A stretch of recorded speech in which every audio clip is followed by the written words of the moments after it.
Okay, good. Some kids are like that. No? It's You not can't easy to control face a that. crowd. And suppose you are the third or fourth candidate who's examining the child, they By will then be she's more. bugged, irritated. She may even whack you. So In fact, No, by the kids next day, she will tell you the diagnosis also and management. hello, next CTV who's presenting. None of the voice girls are presenting. Pooja, Sana, Aishwarya. Next time PG course, I'll go walk back if you all are sitting there and not presenting. She will resent if you don't present.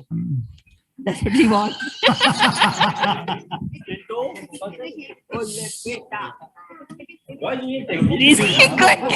Last week he was in the textbook. No wonder he's crying. Suddenly from school you're giving him more work to do. Get him a chocolate, no? Get Now get that. yeah, बघ तुझा photo आला रे बघ तुझा photo आला तिकडे बस मांडीवर घेते. Okay, fast. So next case is being presented by Dr. Animesh. Good afternoon, everyone.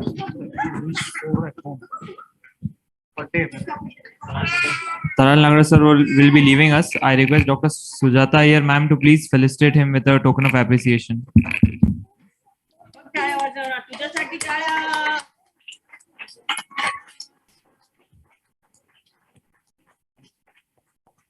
Thank you, sir. Hi, to you, bye.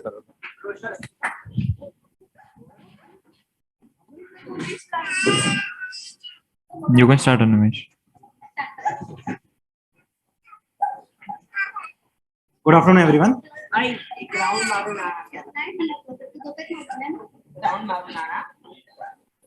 Speak. We have assumed that he's here.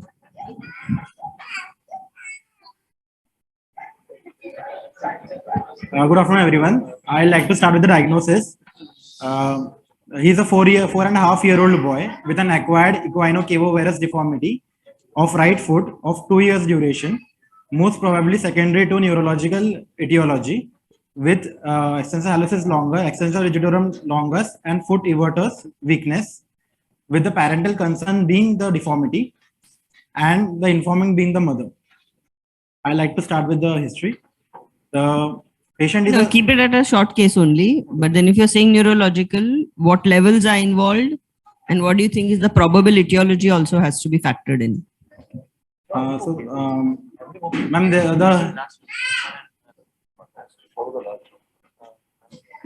the deformity and the limb has been progressive, as the mother has told, over the last 2 years. And because of COVID, she could not take any treatment. She had gone to initially to a local hospital. No. This is a short case, so no history. I said probable diagnosis. What is the cause of the CTV? The TEV rather, and level. Since you're talking about a neurological thing, you have to always give us a probable level. Probably the level is higher to. Ma'am, I could on my examination, I could find there was a gross wasting, and there was deep tendon reflexes of bilateral knee and ankle were exaggerated, and the plantars were upgoing, and the extensor hallucis longus extensor. Yes, sir. Not on the same foot because there was weakness, but on the opposite foot the plantars were upgoing, and the extensor hallucis longus, extensor rigidorum longus, and the peroneum were weak on the right foot. So I should give you the level, no? Yes, ma'am. So I am expecting a level of L4, L5 level etiology, because of which the child is having the problem. Commonest reason at this age? Ma'am, it can be due to some spinal cord deformity, which can be tethered cord or syringomyelia or some spinal tumor or secondary to infection, arachnoiditis. Significant positive findings in this case. Ma'am, on inspection, there was gross wasting of the calf and thigh muscle, and the foot appeared to be shorter than the contralateral foot. There was convexity of the lateral border of the foot with callosities present on the lateral border. The heel cord appeared to be prominent and broad. There was increased medial longitudinal arch and the fingers were in plantar flexion and the foot was in adduction. Also, the footwear there was lateral on the shoes were more worn on the lateral side. On inspection, the talar head was palpable, and the cord was thickened, and the callosities had a thickened skin on them on the lateral border of the foot, and there was a equino-cavo varus deformity in which the cavo and varus component were reducible, and the equinus was reducible till neutral. And on neural examination, the bulk was reduced, the tone was normal, the deep tendon reflexes of bilateral knee and ankle were exaggerated, the plantars were upgoing, and the superficial abdominal reflexes Upgoing were on the same side. Yes, sir. Plantars were upgoing on the same side. No, sir, opposite side. On the same side, I could not check because the EHL and the EDL were there was a weakness of EDL. And So you mean to say there is a LMN lesion on the affected side, that is the right side, and there is a UMN lesion on the left side. There are exaggerated reflexes yes, sir. on the left side. So on the right side also the deep tendon reflexes are exaggerated. How about the ankle jerks and the plantars Yes, sir. on the right side? Are they Yes, exaggerated? sir, they are exaggerated. On the right side as well? Bilaterally, yes, sir. The deep tendon reflexes are exaggerated on bilaterally, but I did plantar reflex only on the left side because the right side there was already EHL and EDL weakness. Extensalus. Was he okay till 2 years of age? Yes, sir. He was okay. He used to wear sleepers also before. Did he receive some injection in the buttock or something? No, After ma'am. which he had this problem. He had a history of fever 2 years ago, but for which he was given oral medications and it disappeared. After which the mother noticed the deformity.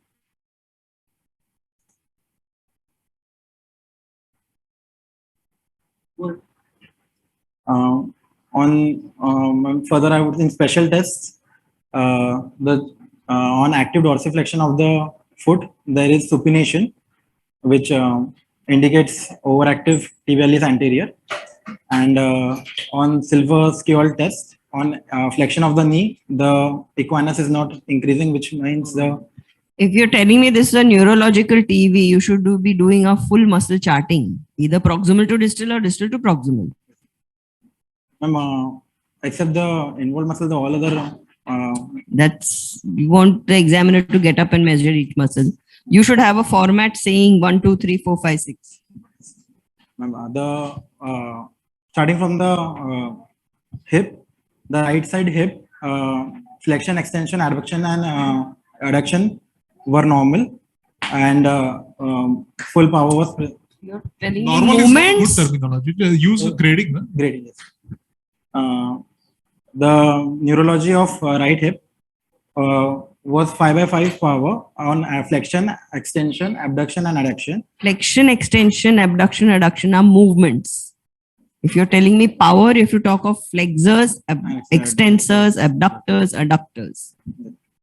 On right side knee, the flexors and the extensors were 5/5 power.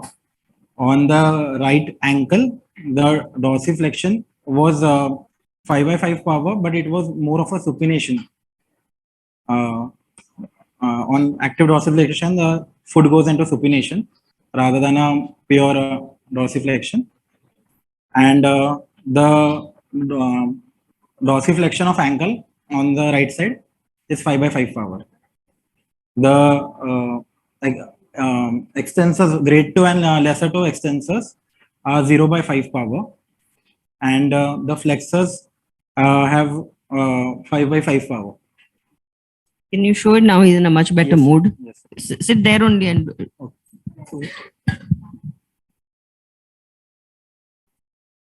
सरळ करायचं आहे. Okay तिथं नको जाऊ. इथे नाही इथेच इथून करा. सरकव. ठीक इथून आहे. सरकव. ठीक आहे असं कचरा काही नाही. काकाला कचरा करून दाखव. चॉकलेट मिळणार तुला मग त्याच्यानंतर. तुला चॉकलेट दे ना, मोठं चॉकलेट. चॉकलेट मिळणार. ठीक आहे ठीक आहे. हा, मस्त. थांब थांब थांब. That's okay. I think he's not going to be Not going to cooperative. cooperate. We just Forget have to about it. believe Let's go whatever on, you're yeah. saying. But I only talked of the sagittal plane power. What about inverters, everters? So the everters have no like 0/5 power. Even I could not even feel the contractions on palpating the everters while asking. What about inverters? So the inverters are 5x5 power. 14 inverters. So when it comes, so what I've identified here is there's some neurogenic component where the hips and the knees are normal power, but the foot has an abnormal. So when you come to the foot and ankle, then you should describe each muscle group specifically. Then you can't just say EHL, EDL and stop there. So you need to tell us all of them right from starting with. So the EHL and EDL are very secondary movers of the foot and ankle. No? We are interested in the prime movers, which is the tibialis anterior. We are interested in the tibialis posterior. We are interested in the peroneal. We are interested in the TA, which are the predominant dorsiflexors, supinators, inverters of the foot and ankle. Then you can talk of FHL, FDL, EHL, EDL as all secondary movers. So what you're saying is fine, but the way you're presenting it is not proper. So when you focus down on the foot and ankle, talk of prime movers first. Tib and TA, tib post, peroneal. Then you move on to the EHL, EDL and the peroneal and the peroneus tertius, and then you talk about the FHL, FDL. Very good. Shabash. Bachite. Chocolate.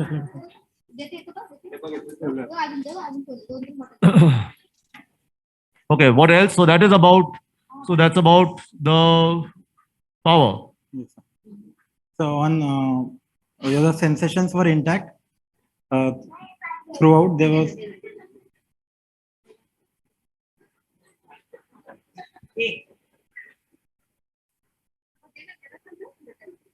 the sensations were intact throughout. The superficial abdominal reflex were symmetrical, present and symmetrical. He wants to take the exam. Give him the mic. समोर एकदा चालून दाखव की देतो. Mike घेऊन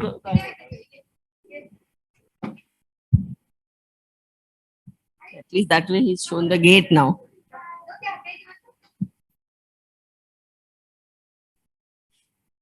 So the gait is bilateral, unassisted, limping with high steppage on the right side, with the foot being inverted and the weight bearing being on the lateral border of the foot. Is there any wasting, atrophy? Yes, sir. The thigh is wasted by 2 centimeter and the calf is wasted by 5 centimeter. Just give it in 2 minutes. You never said that, but initially. So You did? Okay, then I missed it. And the foot is also smaller in appearance as compared to the contralateral side. Okay. So we have a neurogenic, be careful, you'll fall down. You have a neuro, you sit at the edge. You have a neurogenic, I'm thinking this will tip. So you have a neurogenic condition which is involving mainly the foot and ankle, but the hips, knees are fine. Yes, sir. Mainly motor, not sensory. Yes, sir. But the reflexes are exaggerated. Yes, sir. Okay. That's a little unusual. So if you have, so where do you localize the level of the lesion then? So it's very clearly neurogenic because there's wasting also and there's a motor deficit. Where do you think the level of the lesion is? Is it here? Is it there? Is it here? Is it here? So the reflexes are exaggerated. So I think it might be a UMN kind of a upper motor neuron kind of a lesion. Okay.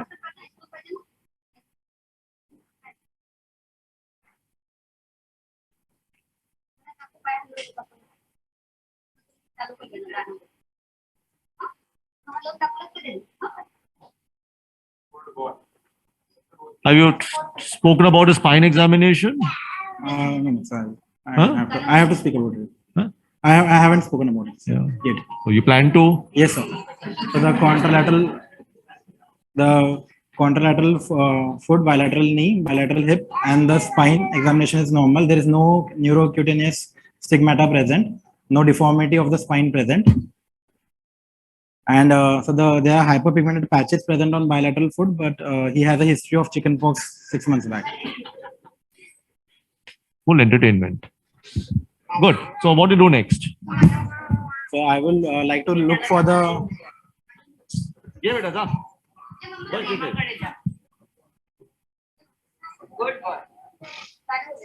So I will, as I'm not sure about the level of the neurological lesion, I like to look for the underlying neurological problem first.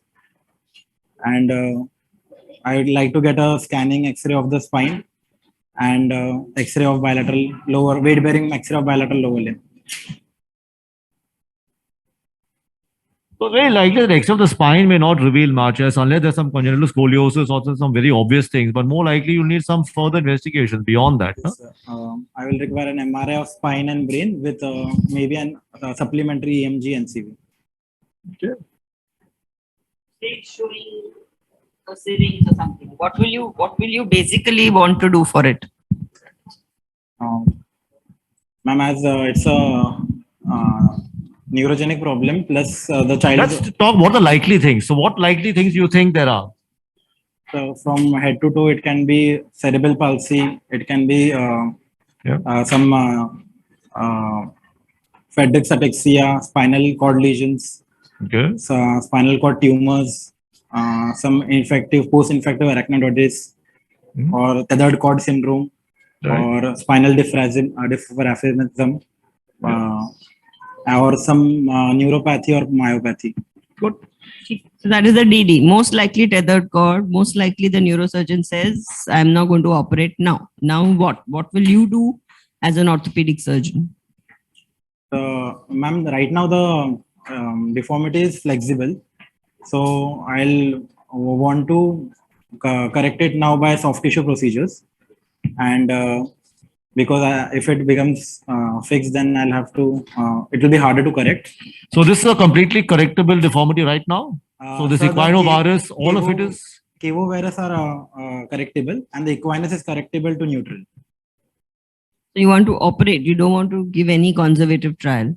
Ma'am, the child is already 4.5 years old, and there's actually muscular imbalance. So the everters are not working. So I would.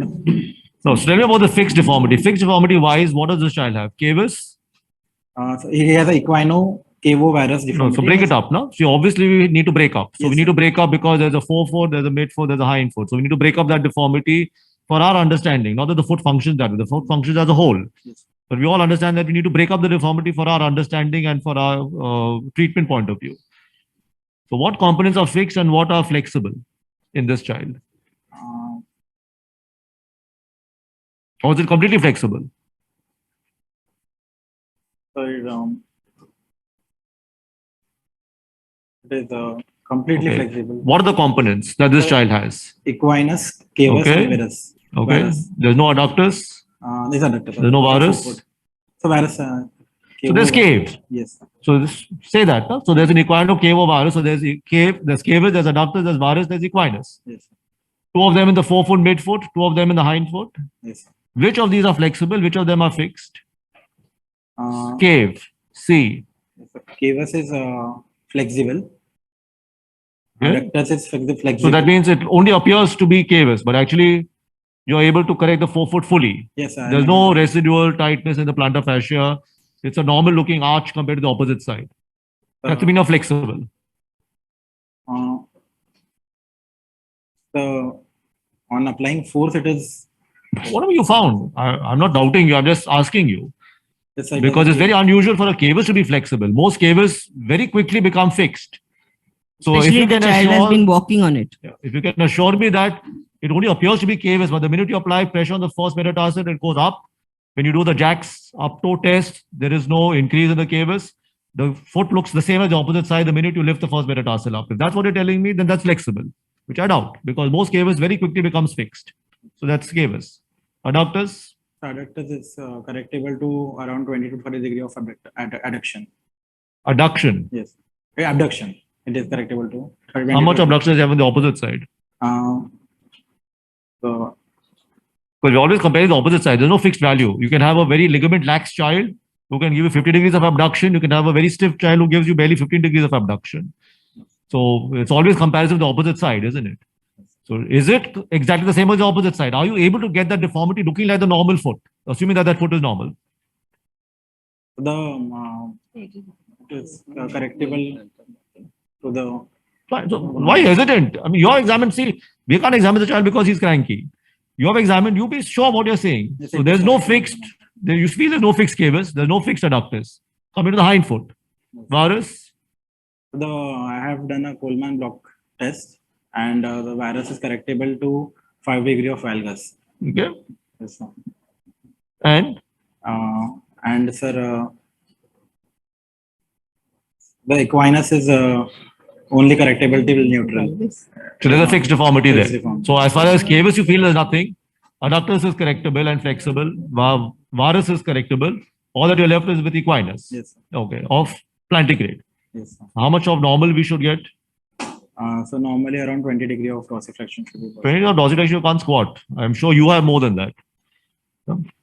Because normally we should be able to squat. Yes, sir. Squatting requires much more than 20 degrees. 15, 20 degrees is barely you're able to clear the ground and dorsiflex the foot and swing.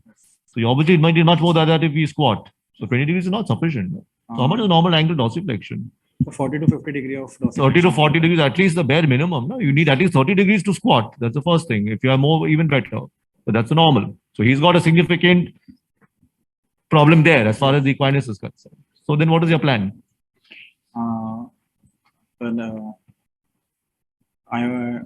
I will do a tender Achilles lengthening. Okay. With I want to the everters are weak, so to Very good. hold the foot in the position, I would like to. So let's make it simple for you. It's math. It's very simple math. All right. You have deformity and you have power. Yes. So in a foot, you want a foot which is plantigrade and which has got balance Yes. of the plantars versus dorsi, inverters versus everters. So that's simple as that. So I That's would your like- end result. So once you know what is the deficits, then you can make a logical plan. So here you have a foot which has only equinus, Yes.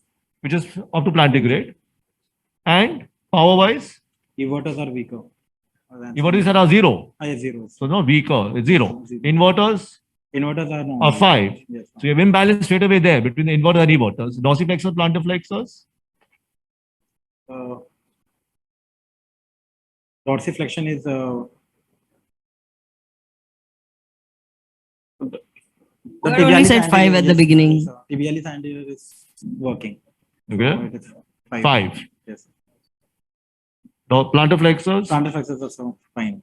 are also 5. Yes. Which appears to be stronger than the other?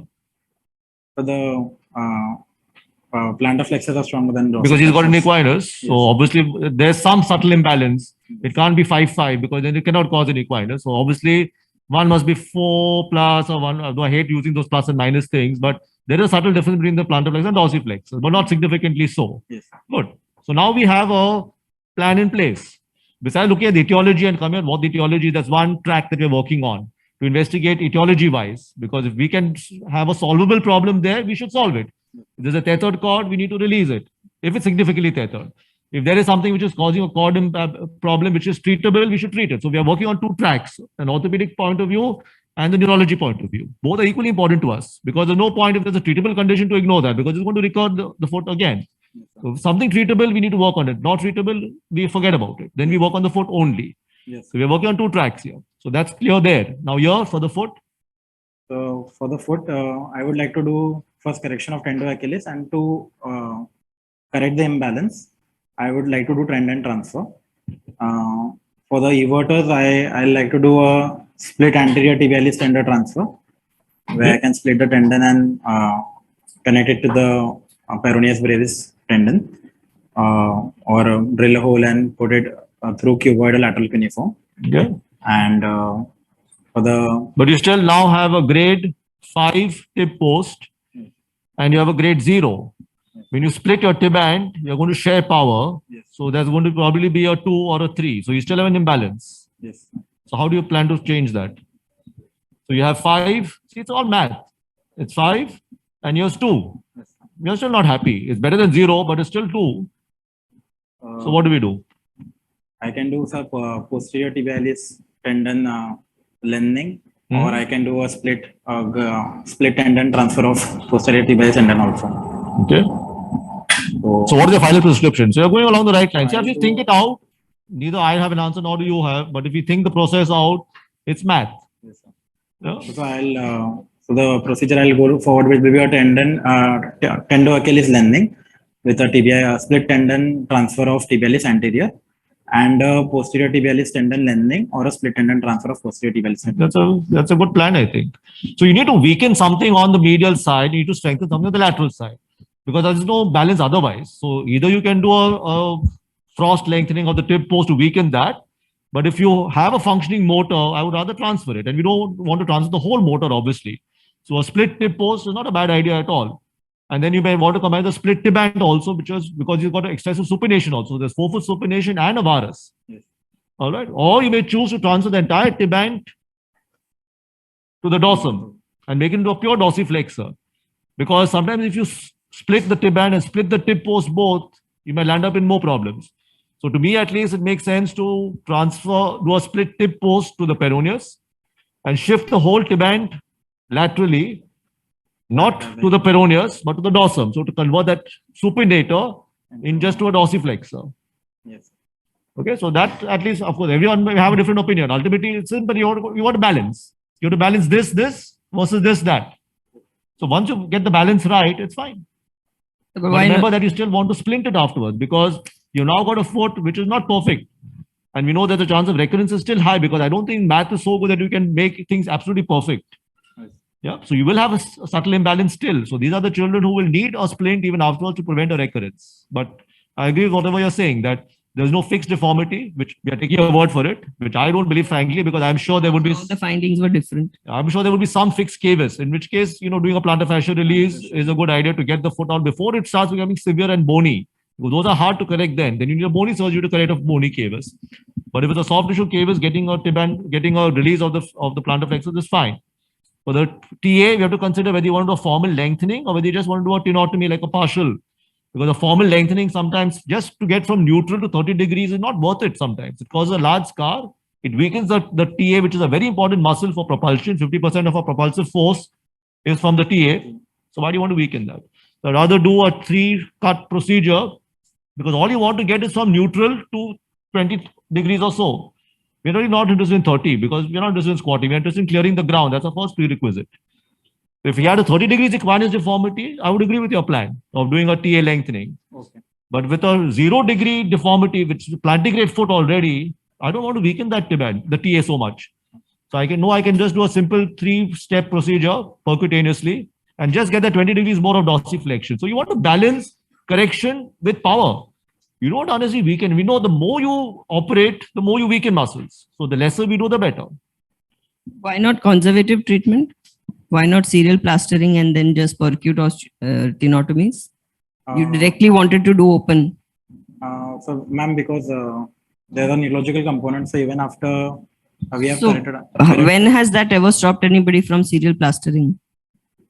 How does it become a contraindication?